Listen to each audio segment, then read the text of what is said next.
Welcome to the Carpet Cleaning Success Podcast. AI Marketing Experts is your backstage pass to the future of marketing. Hosted by a powerhouse crew of AI-savvy entrepreneurs, including John Clendenning, this weekly show unpacks the tools, trends, and real-world applications of artificial intelligence in digital marketing. Welcome back to the AI Marketing Experts Show. We've got a really special guest here today. His name is Frankie Fihn. He is a world traveling entrepreneur, best-selling author of Beyond the Agency Box. As you can tell, I've got a nice little marks and all that kind of stuff in this book. But he's also a digital marketing maverick who's on a mission to help build a business that lets you work less and live more. From agency secrets to lifestyle freedom, Frankie's here to show us how to break the rules and thrive on our own terms using AI. So we're going to pick his brain a little bit here on AI. All right, Frankie, thank you so much for joining us. Why don't you tell us a little bit about yourself, your entrepreneurial journey, what you do now, and all that kind of stuff? Yeah, I'll tell you, I never woke up. It's funny. It's become the cool kids these days. They all want to like grow these online businesses. But I started in 2007. It was just like I couldn't get a job. The economy was in the toilet, especially in my local area. And I had a buddy who called me up one day and said, "Hey, I wrote a real estate course and we're going to sell it on the internet." And I kind of laughed at him and said, "No, like you're going to sell your own damn course on the internet." And he said, "Well, you're better with computers than I am." And at that time, I had fixed a few computers because a friend of mine taught me how to do it. But I'm like, I didn't know anything about making websites. And he's like, "Oh, you'll figure it out." And I couldn't get a job. And so I was like, all right, I guess I got to make an internet business happen. And it's always kind of funny how it comes full circle. I'm sure you guys have experienced this, but around 2020, people started telling me, "Did you know you can hire people online and work remotely?" And I kind of laughed because I'm like, that's been my life for like 2 decades. But I've been telling like attorneys, for example, since like 2016 that they could run everything remotely. Didn't believe me. Then they got forced to do it. Now they're like, "No way I'm going back to an office." But I don't know. I kind of got thrown into this whole journey by accident. It wasn't like a dream. It was just like I was just trying to eat especially for the first 2 years. And it turns out when you get into it, it's a really beautiful business model that you can run from anywhere in the world and do cool stuff. And as long as you got Wi-Fi that doesn't suck, like you're usually like in business. And so it's been that way for a long time. I sometimes lose track of days of the week now because, I haven't had a real job and a real schedule for so long that if it wasn't for other people's things, I wouldn't even know like what month it is. So anyways, that's a little bit about my journey, how I got into it. Oh, cool. Awesome. All right. We have tons of questions here for you. Who wants to jump in and go first here? I think Laura should go first. Well, I just want to know one thing that as I've learned more about you and your business, about having it phoneless and meaningless, how are you rolling in the AI? What elements are you adjusting now that you're getting more familiar with AI for your agency model? So I have a mentor who says like effective before efficient. And I think like what most people want to do is skip straight to automation. And I'm sure you guys know that, but I like to figure out what's working manually first. So in my space, I became known a lot as the video closing guy, but how I figured out how to close on video is like, if you do, I don't know, 1,000+ sales calls and you do them in a row, you can almost finish people's sentences before, especially like when you do it for the same market. So like when I really like kind of did it in the trenches, I did it a lot with attorneys. I'm like, I could like literally finish an attorney's sentence before they're going to say it, because you just heard it 100 times in a row. And then one day I got the idea of like, most of these sales calls, they're just asking the same like 5-6 things. What if I just answered those questions before they even brought them up? And because it was done in a video, I had time to like prepare it. And so like you could actually like really think about your answers. And so I did it. And I actually remember the first time I did it, I wasn't even sure it was going to work. I have a friend and mentor named Travis Sago who said you can like close stuff phoneless. And so what ended up happening is I was like, I'll try it. In my first few takes of it, I used the free version of Loom because it was like, I didn't want to pay for a software and then forget about it 10 years later. I'm sure you guys had that experience. You sign up and go, like, you look at your credit card statement like a decade later and go, "Oh, I've been paying these guys $20 a month for like 30 years now." So my first few takes were like too long. And so I had to force myself to compress it down to 5 minutes. And eventually I got it, tried it. And the first person said yes. And I was kind of shocked. And this has evolved over the years where we have sold houses completely through video.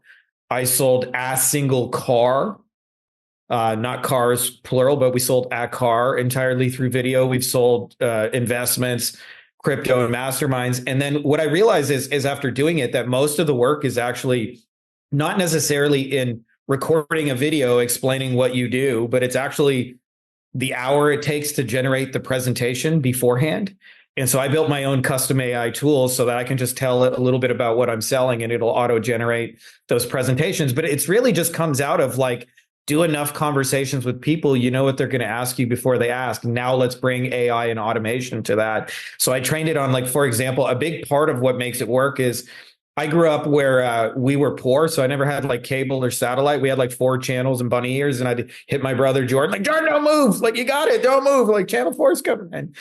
And I remember a few of them had late night infomercials, and I'd never realized that would like influence what I was doing. But I realized if you watch enough infomercials, it's never enough to say your product is good. You have to come up with a demonstration, a visual way to represent it. So, like, for example, they would be trying to sell a vacuum cleaner. You can't say it's a good vacuum. You got to take like cigarettes and road tar and dump it on the ground, and then you got to vacuum it up and go, see, does your vacuum do that?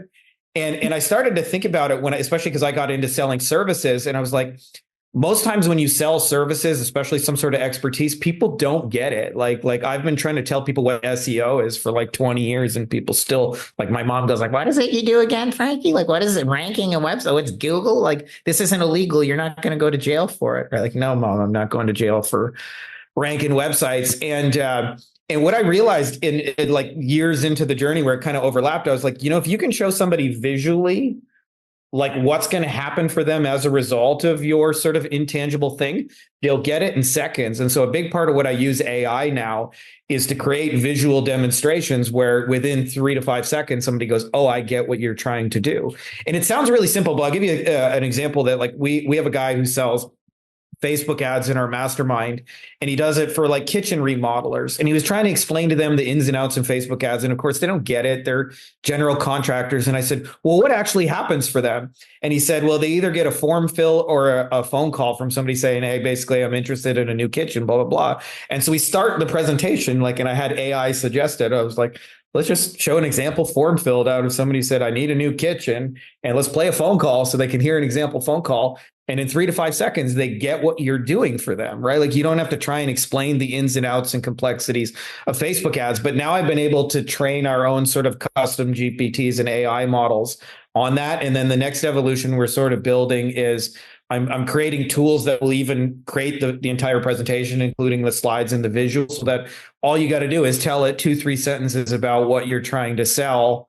And then it'll create the whole visual presentation, and you show up and record it. And what I wish I knew like 20 years ago is busy, successful people with money prefer to be sold this way, because instead of like dedicating 90 minutes of their time, which they have so little of, just give me a 5-minute video that gets to the point, tells me how much it is and what I'm going to get and what I'm not going to get and how it works. And if I want it, I'll make the decision from that. And it removes all these complexities of trying to schedule things and sync up. How's your Tuesday, the 24th, and calendar reminders and things like that. And you just go, hey, watch the video. You can let me know if you're in or out, if you got a question. And as a result, we're able to have tons of simultaneous conversations. And the real benefit for me is I realize that in doing it, that it's actually mostly digital me that's doing the work. So it allows you to remove yourself from a lot of the complexities of the process, because like digital me is having all these sales conversations with people and AI is assisting with creating those. But like, I'm just in bed with my kids, getting yelled at, like, read the same book the 75th time in a row. Not that way, Daddy. Read that, extra excited, that kind of thing. But digital me has been working that whole time. And so I think that's a real hidden secret with AI, is like the leverage capacity is like, it's unreal. Like, I don't know where any of this is all headed, but like it's impossible for it not to be even bigger than the internet. Like, it's probably the biggest technological change in our entire lifetime. So I don't know if that answers your question, but that's kind of like what we're doing. Yeah. I could dovetail on top of that, because you mentioned a bunch of really cool things. The infomercial, which I remember that I stayed up late and watched infomercials and stuff like that. Guthrie Ranker, our good buddy Dan Kennedy, GKIC, you and I had a conversation about that before, Frankie. and direct response marketing in general. And that you obviously you've got that understanding in your bones. Everything you do comes across with a depth of marketing thought and understanding. So you've got this. You mentioned how you guys are using AI to create that visual. Some people don't get sold right away. They need the follow up. They need the relentless chase afterwards, to some degree. That direct response followed that 7-page sales letter back in the day, and Gary Halbert and all of those guys. How do you see that next step when somebody does see, like, again, pulling you out of the equation, having that really cool video, teaching to them, getting them into your funnel if they don't say yes right now? What's that next level of making sure that you've got some sort of automated process with AIs now and stuff like that to really help that nurture of the people that are on the fence, but really now selling them over a period of time?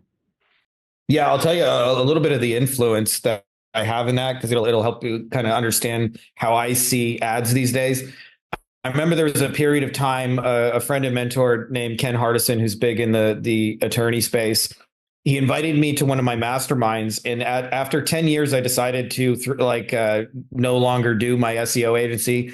I didn't even know agencies could be sold, so I burned mine to the ground and just decided I didn't want to do it anymore, which is kind of a dumb way to do it, but it's what I did.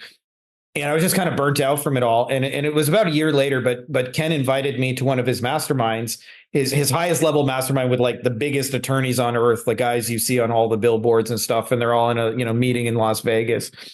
And I remember he said, I want you to be there about SEO. And I said, why? I don't sell SEO. And he said, but you understand this stuff. And I said, of course. And he said, well, you're the only one I can bring in who is not going to try and push a solution, because you don't have any horse in the race. So you're not going to tell us we should use you. Oh, that's fine. Like he said, I just want to know if we're getting our money's worth. And I'm like, I can tell you that in 5 minutes. Right. Like, so I remember they went around the room and it was easily like I was the dumbest person in the room by far. And I remember at some point they came to their advertising and they had this interesting problem, which is they can't really track the way you would do with traditional direct response stuff. And the reason is that their primary driver of revenue is TV. And on TV, if you have a hard to remember phone number, nobody calls you. So if I say like, hey, I'm Frankie Fihn, call 258-1472, like 90% of people can't remember your phone number 3 seconds later. And so they all have really easy to remember branding numbers. So I think of like George Sink in South Carolina, who's like, call 999-9999, right? Press 9 until you hear George. Then the problem is, then they have to make all their website ads say 999. They got to make all their Facebook ads say 999. They got to make all their billboards. So when somebody calls, they have no idea what worked. And I remember they went around the room and they all like, I can't track it. And then they're like, what do you think, SEO guy? And like, it was, my turn to talk. And I remember I just asked like, well, I got a question. Is it working like for you? And I pointed to the first guy and he's like, yeah, we spend like 15 million. We probably do 100. And I was like, what about you? We spend, 30 million a year and we did, 200 million last year.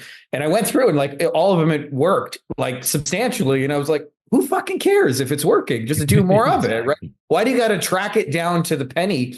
And it became the first time I realized that the power of like really omnipresent in being in a customer's world. And so my goal with like nurture and follow up, which is assisted obviously by video, but I'm like, I want to be omnipresent. And from a tactical point of view, what it means is when somebody clicks my stuff, there is often like an email automation that goes out, and there are retargeting through both Google and Meta. And I use all of those platforms to the extreme. So meaning like if you click my stuff, you will start seeing my digital billboards on Google display everywhere. You will start seeing several dozen YouTube ads. You will then start seeing retargeting ads on Facebook when you go on Instagram, and it'll feel like this larger than life personality, but really it's just like $5-10 a day in retargeting that is taken to the extreme level. And where AI comes into that is there's a lot of complexity for creating like 30, 40, 50 different ads that people see. So for us, like I can take a bunch of content, I can analyze it, I can find my best stuff, I can have it recreate more ads based on that. And what used to take, 20 hours to create like a giant long-winded campaign, I can like generate 20, 30 variations, give it to a virtual assistant, say, go upload these ads. And we're able to create very comprehensive campaigns. And so I have the front facing stuff that everybody is used to, like traditional click my thing, download my thing. You can measure the results. But the real magic of my campaign is after the first click is like all of a sudden the omnipresent machine turns on. And also what the interesting thing about an omnipresent machine is that because every time they go somewhere, they see a different ad, you don't have to like constantly change the campaign. So you can kind of build it once and just let it run forever. And so that's how I have set up, is like I use the maximum extent of the pixels and also the maximum extent of email follow-up. And like, for lack of a nicer way of saying it, like that's a lot of fucking content, but like AI can assist you with creating that and then setting it up. But my goal is always to get people into an audience where then you will be omnipresent to them. And I consider that the best kind of follow-up. And I used to laugh at all the guys who like ran branding ads that they couldn't track until I sat in a room full of attorneys that were like, we're making hundreds of millions of dollars with non-trackable branding ads. And I realized the real magic of it was they're on every billboard, they're on every radio. And it also like, there were ways they showed me that they work together. Like, for example, one of my mentors said, I have a sneaking suspicion that my billboards didn't do anything. So I put a tracking phone number on. I got exactly 0 tracking phone numbers in 6 months. So I canceled it. And I said, what happened, right? Nothing. And he said, no, you're wrong. He said, all of a sudden my radio ads dropped, my TV ads dropped, and everything else started lowering. So what I figured out is that the billboards don't directly generate a phone call, but they reinforce other media. And so what I realized is once you get omnipresent, like just don't mess with it. Just leave that thing in place and make sure whoever you're trying to do business with sees you everywhere in every possible way. Where if you guys have ever had anybody retarget you to that level, it's unreal. I had Sam Ovens I think it was Sam Ovens. He used to run these consulting ads, and I clicked on one of them one day, and I remember like I had some app open. I'm on the toilet, scroll on my phone, and then like Sam Ovens is in the middle of my app, and it took me a minute to realize he had retargeted me. I was like, why am I seeing Sam Ovens on an app? But AI can make that, like those omnipresent campaigns that used to take weeks to get ready and make it like, less than an hour's worth of work. Brilliant. No, I love that. Yep. All right. Who else? Who else has a question here? Jen, I'm going to call on you on this one. Well, I'm wondering if you are using AI to do any like personalization or segmentation, kind of the more nitty gritty, like those things. Are you using AI with that? Yeah. So, I mean, I have formulas for like connecting with different influencers, and it always like I write like extremely, extremely personalized messages. More so for like teaching other people, because I've tried to explain it to other people for years, and they almost inevitably talk about the wrong person, which is themselves. So they're like reaching out to a stranger to try and collaborate, and they go, I am, we are, our company is the reason, and I'm message, and they talk about the wrong person. And I have trained tools to do that. We're also actually working on a tool for Jonathan behind the scenes where it's like an outreach tool. What it will do, it's not finished yet, but we're building it with like N8N. What it will do is it will use deep research, go and find whoever your target client is. Like, say, I'm trying to connect with roofers who spend, at least 10 million a year on ads or whatever. It'll find all those people. Then it'll put them into a database and scrape all their socials. And then it'll write personalized messages based on what it finds on their social. So instead of just saying, hey, our company is blah, blah, blah, it can say, hey, Chris, I saw you were hanging out with, so-and-so in Corpus Christi. That's cool. And it starts with personalized messages, but we're definitely entering into a weird world where just because it's personalized, is it really personalized? But I think we have a 2 to 5 year window for that. But absolutely, we're using it to personalize stuff, to like really speak to people individually. And eventually what we'll be able to do with that automation is to even send the messages. So it'll send personalized messages and engage in personalized conversations based on parameters. We have another one that I'm doing in the real estate space, where I noticed a lot of real estate investors are really bad with follow-up, as to John's point. But the reason they can get away with it is because they have such a high margin thing that you can still be bad at follow-up, and your math works. Like, you get $180,000 deal. and it still works. So we agreed to do the follow-up for some of them for like a percentage of the deals. And I spent a fair bit of time like training a bot on all our sales flows. And I was just looking at it a couple of days ago, and it blew me away because it followed up with somebody and basically just said like, hey, let's say, hey, Jen, I was looking at 123 ABC Street. I know we weren't able to work out a deal on January 19th or whatever, but I'm still open to buying it. If anything's changed in your situation, I'd be happy to make you a new offer. And the person replied, no hablo inglés, solo hablo español. And the bot was like, no hay problema, hablo español también. And it just started speaking Spanish to them. I was like, God damn, like it can actually like switch. Awesome. I was like, insane that it can do that. So we actually just got like, something like 36, 40 new people who said, I'm interested still in selling my home this week.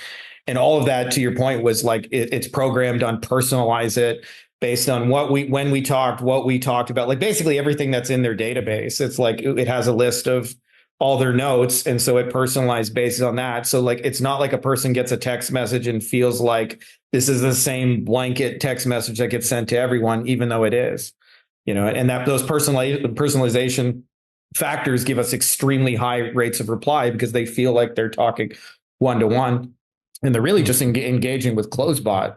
They're really just having a nice, good, friendly chat with CloseBot and some good programming. Nice. Love that. Fascinating. Yeah. That's awesome. So I've got a question for you. So we've touched on a couple of things, and obviously our expert panel here have dissected some of these things before, but I think that we're all looking at the piece that there's the human portion of it. We want to still keep things human, but we know that AI is not going away. It's excelling so fast that and I've talked about this before, literally, if I'm on YouTube, which is pretty much every evening sitting there after work and looking through stuff, it's like if it's 2 weeks old, 3 weeks old, and it's a YouTube video, I'm like, oh, well, that's old news. It's changing so fast, the AI world. I mean, we could all sit here and guess where we think it might be headed or where it may be going. But what are your thoughts, Frankie, on what you've talked about N8N, which we're all aware of, automation, all the different tools. But where do you kind of see things going from your perspective of the future? We can't predict it, but what are your thoughts? Yeah, I mean, that's a good question. I mean, like, just clarifying, there's no crystal ball here. I haven't looked into it, but there's sometimes you can see certain trends coming like a mile away. And I feel like some of the AI things, like I mentioned this to my agency folks, I actually got laughed at by a couple of people, but I'm relatively convinced that I'm right and they're wrong. Although you never know, it doesn't really matter. But one of the things, for example, is there's new tools, for example, where you can prompt and create a website. Like you had mentioned, Lane showed me a tool called Lovable. You go to Lovable, you tell it, I'm trying to make a website with blah, blah, blah, and it'll generate like a real live program mock-up that you can create. And so for people in my world, instead of trying to sell a website as an abstract thing, it's the demonstration of like, hey, let me show you what I want to build you. And you can show them in real time, like, this is what I have in mind for you. And when they can see it, they get it just, 1,000 times faster. And so I think, who in their fucking right mind in 2 to 5 years is going to pay $10,000 to a web designer when I can build that with a prompt?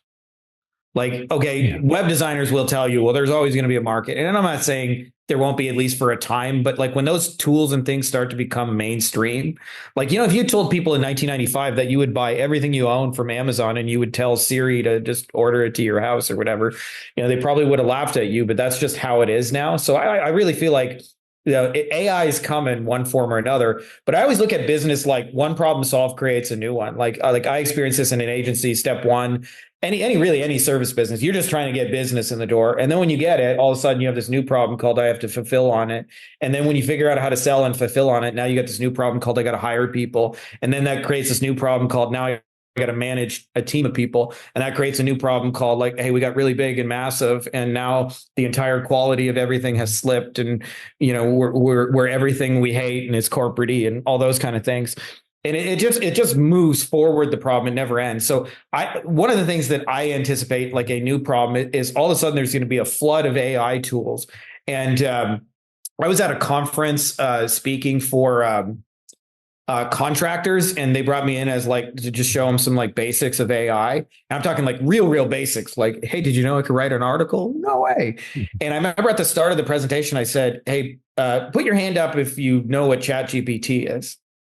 And I was surprised, like 80-90% of people, I was like, are you guys like just not putting your hands up because you don't want to do it? Or do you really not know what it is? And they're like, what's ChatGPT? And I was like, you're fucking kidding me. And then I was like, how many of you guys are like actually using it? And there were maybe 5 guys in a room of like 300 people. And I was like, holy shit, like brace yourselves. You guys are about to have your heads fucking blown off in the next hour. It's like, if you never even heard of this, like I was planning on showing you guys level 20 of this, but level 1's just going to blow your mind. And so I feel like, you know, I was talking to a programmer friend, and he was saying that as new and new tools come out in the programming world, he gets paid more and more as a consultant for like, tell me how to put this together to do what I want to do. And so I feel like there's a 2 to 5 year window where there's going to be a gold rush where the people who make the most amount of money are going to be the ones who create and sell tools for people. And I think it's never been easier to create tools. Like, I don't know if you guys are the same way, but I probably had like in 20 years, just taking a shower, like probably like 100 software ideas and didn't know how to build any of them. So I never did because I'm just not like programmer, you know, like that kind of thing. But now like there's tools where I can like write me a program that does this, and I can have a software and, you know, 5 minutes later. And so I feel like the real opportunity is for people to create tools that ultimately help people.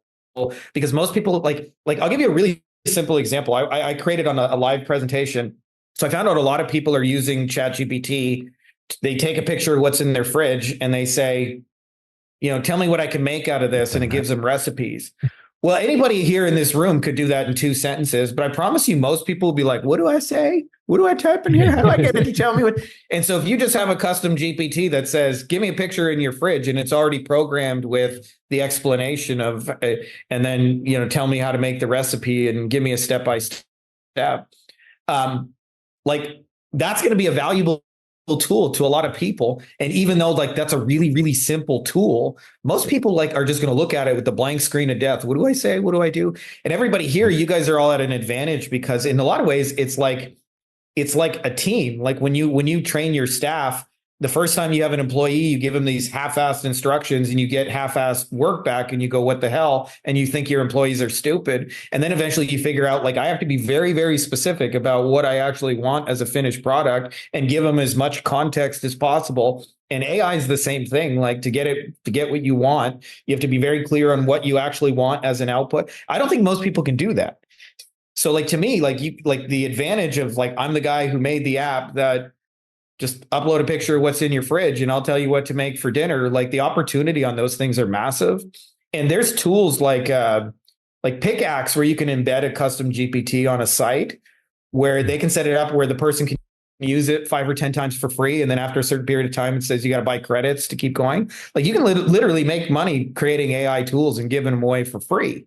You don't even have to put a payment structure in place. You just go, let them use the fridge thing 10 times. And then after that, the 11th time, hey, you got to give me $5 to keep going.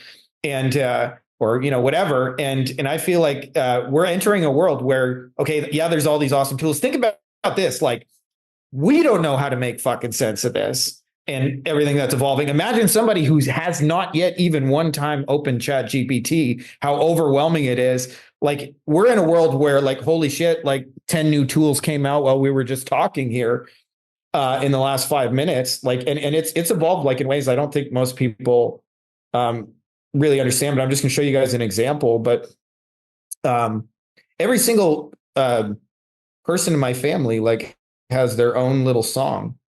So I made like custom AI songs for all my kids and stuff like that.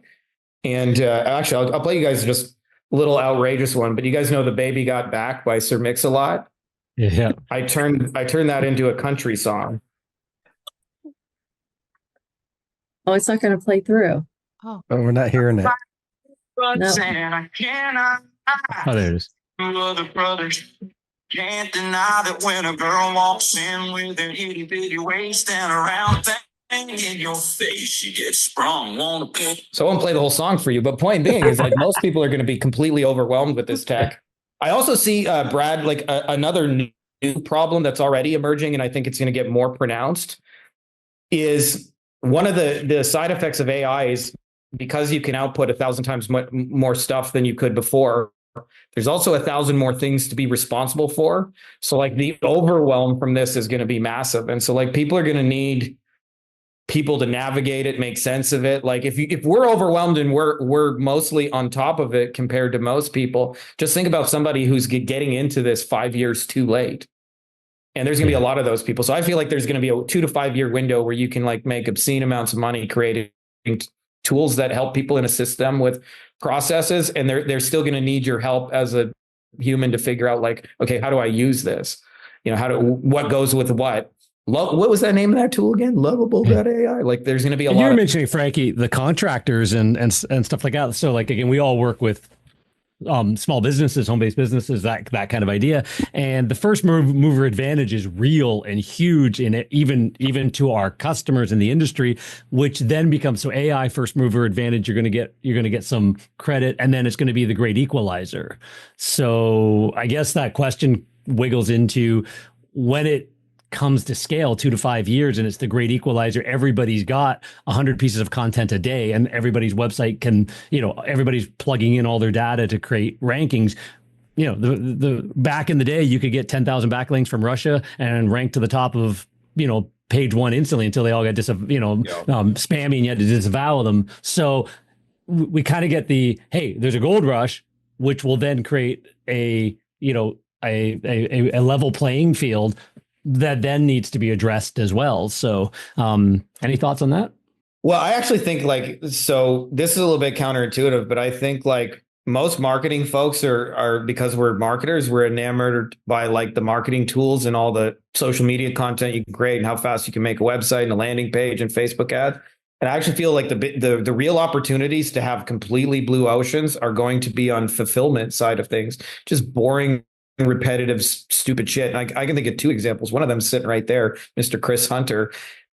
His wife is an assistant principal, and he was telling me that like once a quarter they have to go around to every classroom and they got to like make notes on each classroom, and then they got to make this long-winded, bureaucratic, pointless report that no one reads, but it's a lot of work for the assistant principal to create. Well, he created a custom GPT to generate those reports so that his wife can just take her notes and turn those into a report.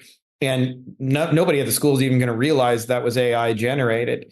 And so it saves her 8-10 hours of work every time she does it once a quarter. Well, how many other assistant principals could use that exact same tool and have to go through that exact same process, right? Like that's intellectual property that may not be necessarily obvious. And so one more example, just the same kind of thing. So I was hanging with an attorney client. I live here in Mexico, about 2 hours away is Cabo-Fornia, as we call it, from all the American tourists. And a lot of the big shot lawyers that I just know from over the years, they take trips down there. And so whenever there's a big shot lawyer, I usually go hang out with them, drive 2 hours. And I remember I was talking to probably my all-time favorite lawyer. We're just sitting having lunch, shooting the shit kind of thing. And I was just curiously asking him, like, because he had told me before that his superstar lawyer quit and he had to kind of get into the trenches of casework again. And I asked him how that was going. And every time he talked, I just kept thinking, AI could do that. AI could do that too. Actually, you know what, Mo, like, dude, like, let me build you some of this stuff. I said, I'll build it for you for free if you want, as long as I own the tool and can sell it to other attorneys. And one of the things he told me he had to do is, so they get letters from the insurance companies and they have to analyze them. And then they respond like 3-4 things. And it's always the same, like 3-4 things, but it takes them 15 minutes to write the damn letter. And they do it over and over and over. And I was like, dude, let me just make you a custom GPT that's already programmed on those 3-4 things. You just upload the letter. I'll spit out the reply. It'll take 10 seconds. Well, I'm the only one in the world who's got that tool, just so you guys know. And I feel like there's only 1 trillion opportunities that kind of fit that description.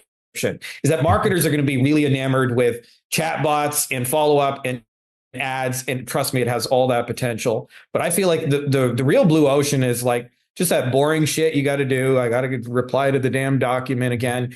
And they're going to have nobody that's going to like know how to build those tools. And for me, that's 10 minutes worth of work. Just tell me what you say. What are the 3-4 things you say on this document over and over? Do you got an example? Yeah, I got an example. Okay, let's program that into custom GPT. Done. Try it now. Upload a document. Holy shit, there's the answer, right? It spit out the reply. And like, hey, I want to check this and make sure it's good. Oh, it's actually good. Holy shit. And so I feel like, there's going to still be blue oceans. It's just going to be not where most marketers are looking. It's going to be on boring, old fulfillment. It takes me 15 minutes to do that.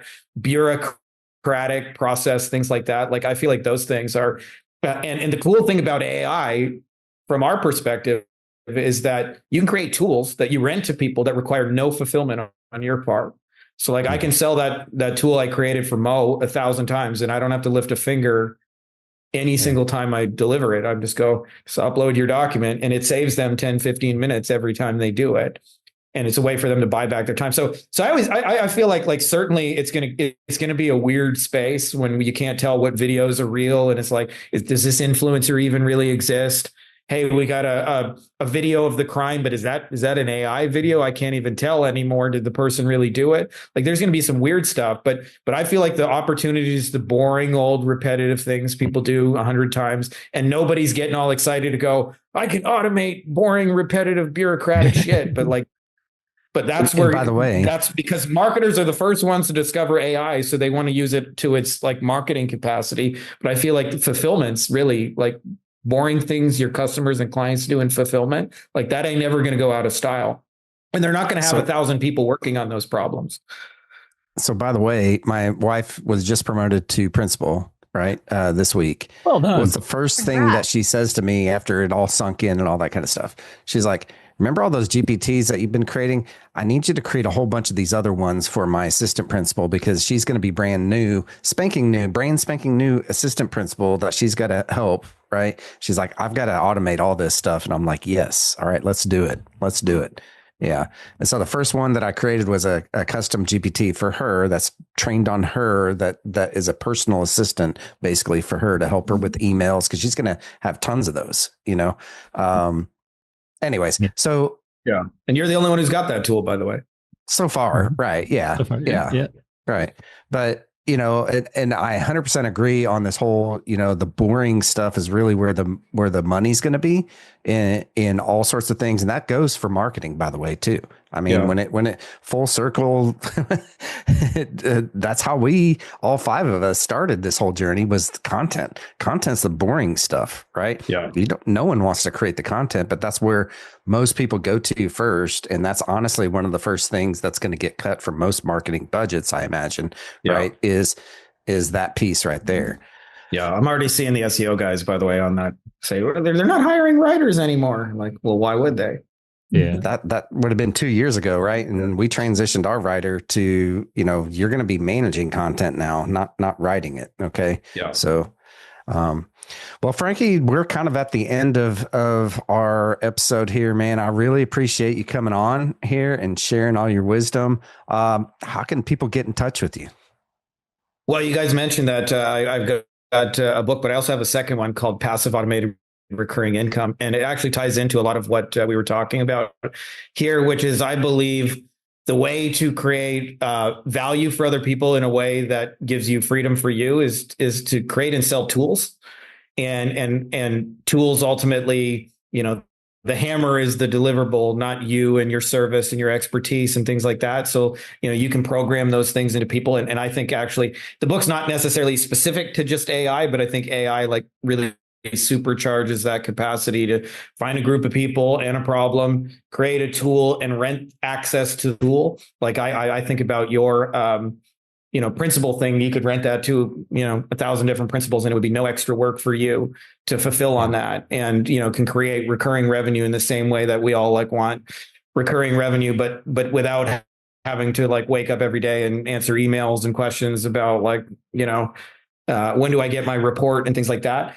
So that you can find that book on Amazon, Passive Automated Recurring Income. I would encourage you guys to check that out, because I'm about to go really big on that. And I think it's for me, it was 20 years of trying to make sense of Robert Kiyosaki's Rich Dad, Poor Dad, for how do we use that online for digital people. And once I made sense of that, I'm like, holy crap, there's so many things you can do. So the old Amazon, that's the best way. That's awesome. Get it today. That sounds great. Yes, that's exactly. Yeah. Well, Frankie, thanks so much for coming on. Really appreciate you sharing all your wisdom with us and everything. Appreciate it, man. Dude, anytime.